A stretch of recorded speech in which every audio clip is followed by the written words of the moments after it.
Ladies and gentlemen, good evening and welcome back to our YouTube channel once again. And it is my hope and prayer that this video is actually going to find you guys in good health. Personally, I am fine. As you can see, Kisumu is also fantastic. And maybe you could also let me know where you're watching the video from, the county or the country, in case you are out of the republic. Ladies and gentlemen, I want to begin this video by asking you guys a very simple question.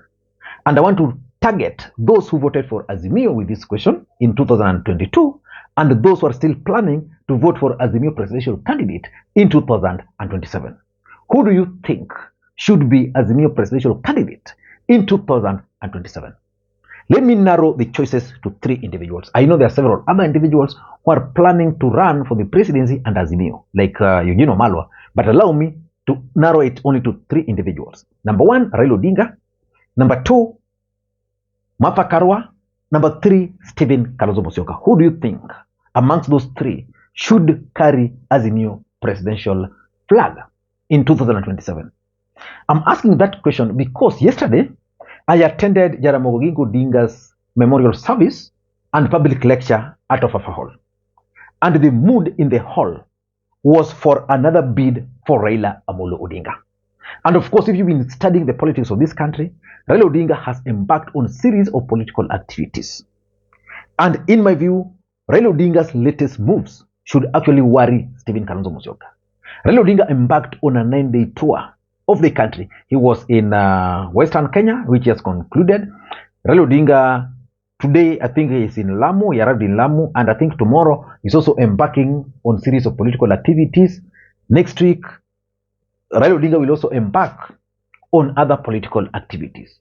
But I strongly believe that Raila Odinga's latest moves should worry none other than Stephen Kalonzo Musyoka. So in this video, I want to explain to you guys why Stephen Kalonzo Musyoka, who has already declared his interest for the presidency of the Republic of Kenya, should be worried and should monitor the activities as they unfold in Raila Odinga's side.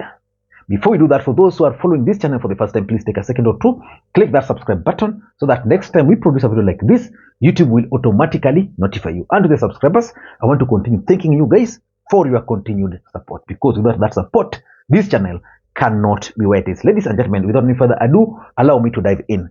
Let us begin by asking ourselves the main question. What is Raila Odinga's game plan for 2027? Or what are his options? In 2027, Raila Odinga, in my view, has three options. Let me begin by giving you his third option, which is to support Ruto. It appears far-fetched, but of course in politics, you cannot rule anything, but I think that is an option that is not there. Raila Odinga's second option, which should worry Stephen Kalonzo Musyoka, is that he can run for the presidency. Do you think there's anything that can stop Raila Odinga from running for the presidency of the Republic of Kenya again? Nothing can stop him. And that's why his moves, latest political activities, should worry Kalonzo Musyoka. And of course, if you study Raila Odinga, there are two groups of people who really are pushing for his bid in 2027. I've gathered that Uhuru Kenyatta still believes that Raila Odinga is the best bet in 2027. If you followed yesterday's event, you saw Uhuru Kenyatta's wife, Margaret Kenyatta, was there. Why do you think she was there? Of course, Uhuru Kenyatta was supposed to be present, but he was in DRC. So Uhuru represented the face. Then Uhuru Kenyatta's sister, Pratt, was present there. Why do you think she was present? Why? That is now the face of Uhuru Kenyatta's family. That can send a message to you people. And of course, there's another group who are pushing for Raila Odinga's bid. The members of parliament from Nyanza. If you read the story about UNET today, it can actually be linked to that. There's a group of people from Nyanza who really want Raila Odinga to be on the ballot again. Not really Nyanza, but from Raila Odinga's stronghold, for example. So there's a group of members of parliament, governors, senators from Raila Odinga's stronghold, be it Coast, be it Kisii.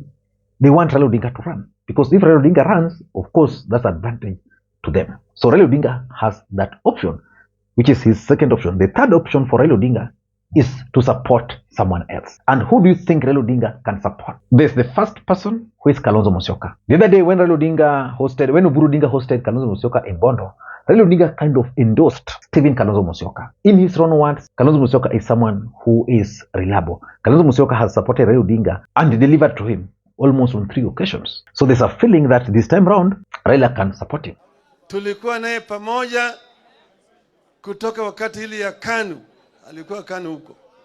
Tukaenda naye, tukaunda chama pamoja na yeye, ilikuwa inaitwa LDP. Tukaingia pamoja kwa NARC. Tukaenda naye pamoja kwa ODM. Tumesimama naye pamoja. Mara 2 tumesimama naye pamoja. Tumepigana na tujashindwa. Kila mara kwa mara tumekuwa tunanyang'anywa tu. Amesimama na mizizi kidete. Hata mara hii ya mwisho hakuchaguliwa kama mgombea mwenza na yangu, lakini alibaki na sisi. Alibaki na sisi. Jamaa ana moyo. Jamaa ana ukakamavu. Jamaa ni mtu ambaye unaweza kumwamini. Yeye ni mtu mwaminifu. Yeye tena ni mtu Mkristo. Yeye ni mtu ana tabia ya ungwana. Ana upendo. Ana upendo kabisa. Juzi nilisikia kama Ruto alikuwa pande anasema tu, mimi najua baba hata simama. Sasa mimi nitakuwa na Kalonzo tu. Anaongea juu ya Kalonzo kama Kalonzo ni kama yeye. Kalonzo ameshinda bwana Ruto mara 10.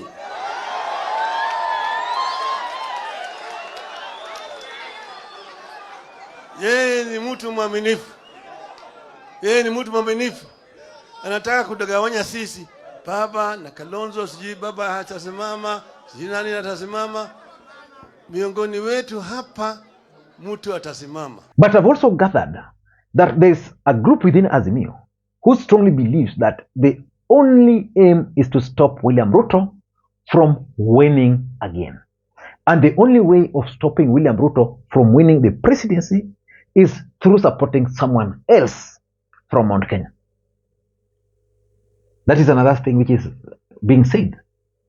And that person can be James Mwangi of Equity, that person can be Martha Karua, or someone else they'll figure out, even if they were to support Lady Nyoro. But the thing is, they also believe that someone from Mount Kenya can easily defeat Ruto, because if you remove Mount Kenya from Ruto, end of story. So Raila Odinga has those 3 options as part of his game plan. But why do you think Raila Odinga is moving across the country currently? Because it's only 1 year after the election. You'd have expected Raila Odinga to relax, but Raila Odinga is all over, strengthening ODM party. Why do you think he's doing that? The other day he was in Busia, the other day he was in Vihiga, he was in Bungoma, receiving defectors, conducting recruitment exercise, popularizing the party, giving the party visibility through branding. Why do you think he's busy with the strengthening of ODM as a political party? Because that's also significant why Kalonzo should be worried. Number one, the reason for doing that, I think, is because of game of numbers. Politics is a game of numbers. Each political party would want to have many members of parliament, many senators, many governors. You can only do that, or you can only succeed in that, if your party is strong. Number two, through these interactions, these moves by strengthening ODM party, I think Raila Odinga is also weighing his options, whether he can run or whether he can support someone else. And if you were to go by what we are seeing, it is clear that the mood is for Raila Odinga to run. So Raila Odinga is using these political activities we are witnessing to weigh his options. And of course, a strong ODM, a strong Wiper, a strong DAP Kenya, a strong NAK Kenya is good for Azimio. So maybe they realize that they forgot to strengthen the individual political parties. And of course, lastly, for 2027 political negotiations, you can only negotiate from a point of strength. That is the rule of the game. How can Raila Odinga prove that is strong? these political activities. In fact, even on this channel, people are asking me, Lee, for those who read the comments, and that's why I always encourage you guys to read comments and interact. The people are asking me, Lee, from the way Raila is operating and Kalonzo, it seems Raila is more serious than Kalonzo. So Raila Odinga is doing this so that he can use the strength to negotiate. But why should Kalonzo Musyoka get worried? That is the biggest question, and I want to answer it. Number one, by Raila Odinga making these political moves across the country, it simply means that ODM and Raila are overshadowing Azimio, for that matter, and Stephen Kalonzo Musyoka in particular. During Azimio demonstrations, if an award were to be issued, which party do you think would have received it? ODM party. And we are now seeing Raila Odinga moving across the country. Where is Kalonzo? So basically, Raila Odinga's moves are overshadowing Azimio, because previously, for example, Raila Odinga would have organized an event like Busia, blah, blah. He would have gone as Azimio. People like Jeremiah Kioni, people like Omalwa, Wajakoya, or everybody would have gone there. But now he's going to those places alone as ODM. Is that good for Kalonzo? I don't think so. Because the truth is, Stephen Kalonzo Musyoka would have wanted to inherit Raila Odinga's support base. So I expect when Raila was in Busia, maybe Kalonzo would have joined him. But you see, they made it an ODM affair. And that should worry Kalonzo. Number two, the ground might actually force Raila to run. Because Kalonzo is banking on his support. He's moving across the country. The ground inakubali. What do you expect him to do? Even when they meet as ODM, they can figure out, okay, this time we are doing well here, we are doing well here. Why don't we try as a political party again? So that's why these moves are dangerous for Kalonzo Musyoka. Number three, Raila Odinga's latest moves are also raising the questions about Stephen Kalonzo Musyoka's ability to run serious presidential campaigns. Kalonzo is the best.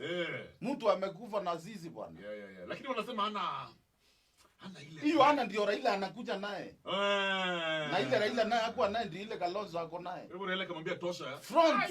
Itakuwa noma. Weka defense yako na yule mtu unajua. Alright. Weakness ya Kalonzo tunaijua. Haya. Tukuiweka mpaka hata Ruto anajua, ndio unaona anakaa akiongelea Kalonzo.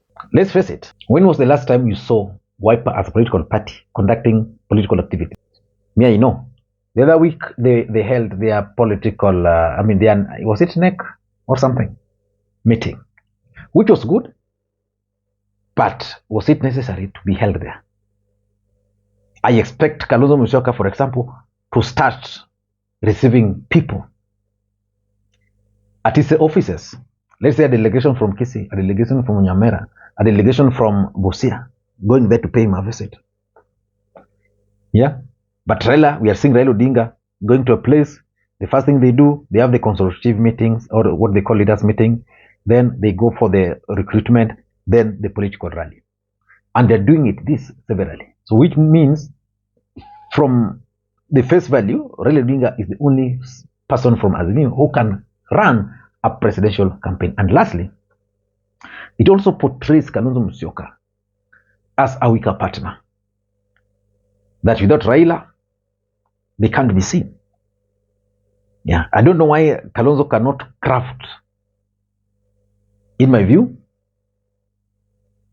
let's say like next week Raila will be in the coastal region.